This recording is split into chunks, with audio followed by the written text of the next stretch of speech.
Beauty and the Beast.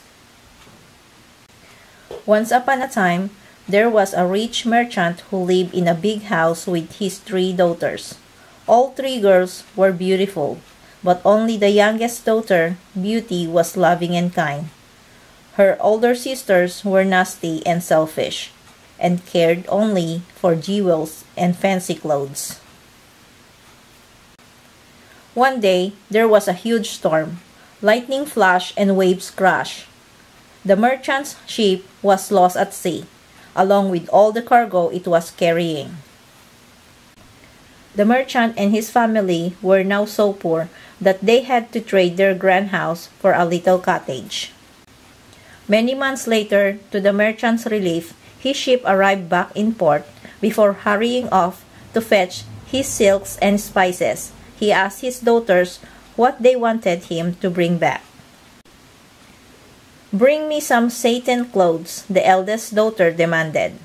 "A diamond necklace would be quite nice, I suppose," the middle daughter said. "If you please, father, I would love a single red rose," Beauty asked politely. But when the merchant arrived, he found that the ship's cargo had been taken to pay his debts. There would be no presents after all. Trudging home through the forest, the merchant got lost. As night fell, he came upon a palace and decided to ask for shelter. Knock, knock, knock. The merchant rapped on the door, but no one seemed to be home. He pushed open the heavy door and peered inside. There, much to his delight, he found a table laden with a feast. After eating his fill, the weary merchant climbed into a soft bed and fell sound asleep. The next morning, the merchant set off for home. As he walked through the palace gardens, a heavenly fragrance floated on the breeze.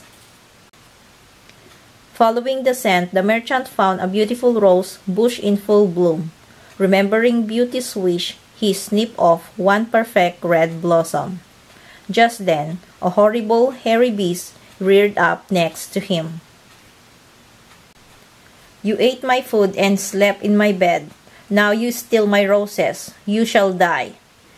The merchant begged for forgiveness. It is for my daughter," he explained. The beast agreed to let the merchant go, but ordered him to send his daughter to the palace. When the merchant returned home, the eldest daughters were angry because he hadn't brought them any present. They said, flouncing off. Beauty hugged her father tight. "Oh, how pretty!" she exclaimed when he gave her the rose. She buried her face in the soft petals and breathed in its sweet perfume.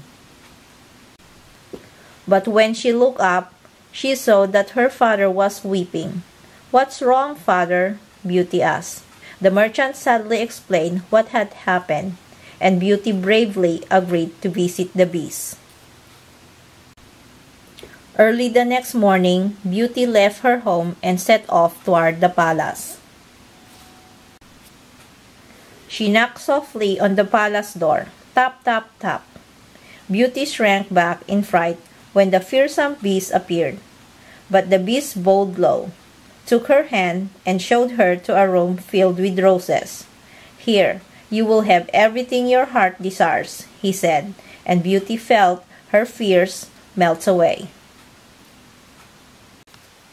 Beauty soon grew very fond of the beast, for he was always kind to her. One day, while they strolled in the gardens, the beast asked, "Will you marry me?" But Beauty said no. That night, she dreamed she was walking through the garden with a prince. The beast tried again another day. While he and Beauty ate a delicious dinner, the beast asked, "Will you marry me?" Again, Beauty answered no. That night, she dreamed she was dining with a prince. The beast did not give up. As he and Beauty waltzed through the ballroom, the beast asked, "Will you marry me?" Once more, Beauty replied no. That night, she dreamed she was dancing with the prince. Beauty began to wonder whether the Beast was hiding the handsome prince from her dreams in the palace. She searched everywhere, from the highest tower to the lowest dungeon, but she could not find the prince anywhere. Although the Beast had become her friend, Beauty missed her father very much. She begged the Beast to let her visit him. "You may leave, but return to me in 1 week." He handed her a magic mirror. "This will show you what's happening at the palace," he said. Then he slipped a ring on her dainty finger. "And this will take you back here if you twist it 3 times. Beauty thanked the Beast, and later that day, she left the palace and ran all the way home. Beauty was overjoyed to see her father. She told him all about the palace and the Beast, and how he was gentle and good. Her father was so pleased to hear that the Beast had been kind to Beauty, but her sisters were jealous of her elegant dresses and sparkling jewels. The sisters decided to trick Beauty. "Please don't go back to the palace. We'll miss you so much," they pleaded, pretending to cry. They secretly hoped the Beast would get angry that she was late and gobble Beauty up. When the week had passed, Beauty decided to stay at home, but even though she loved spending time with her father, she couldn't stop worrying about her friend. She knew he would be missing her. She gazed into the magic mirror and was shocked by what she saw. The poor Beast was lying by the rose bush, dying from a broken heart. Beauty twisted the ring 1, 2, 3 times. In an instant, she was by the Beast's side. Beauty held her friend and cried, "Oh, please don't die. If you do, so will I."